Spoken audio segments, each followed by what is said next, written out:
Alright, here we go with another video. Today we're going to be talking about a derivative that you may have seen before, but at least might not know the reason for why it is the way it is. So we're just going to do a quick proof that the derivative of arcsin is what you may have seen before. So let's start by letting y equal arcsin x. What we want in the end is dy dx. So, if y equals arcsin x, this is actually exactly what arcsin is. I'm allowed to take the sine of both sides, and the sine and the arcsin cancel each other out. That's exactly the definition of arcsin. It's the inverse of the sine function. So what that means is that sine of y equals x. And here we're actually going to do, we're going to do implicit differentiation. Now, let's actually think about this. If I have sine of y equals x, I want to take the derivative of both sides with respect to x. The right-hand side is easy. That's just 1. But the left-hand side has a y in it. Remember, whenever we have something with y's in it, we have to treat it like it's a function. It ends up being a chain rule. So if I have to take the derivative of sine of something, I get that's cosine of that. Then I have to multiply, because y is a function, it's an abbreviation for something with x's in it.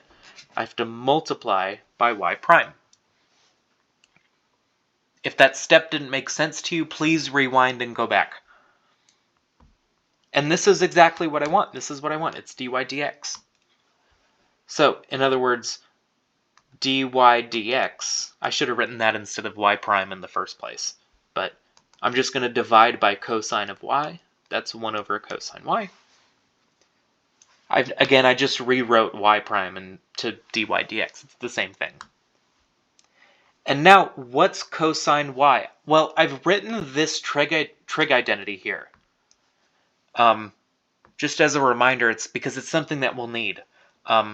What I'm going to do, because I have a cosine y here, I'm going to try to solve for in this equation. This is the Pythagorean identity. I'm going to solve for cosine x. And I guess just to make the notation convenient, it doesn't matter what letter you use. This identity is true, so we'll just call it y instead of x. And now I'm going to solve for cosine y, which means I'm going to subtract this off.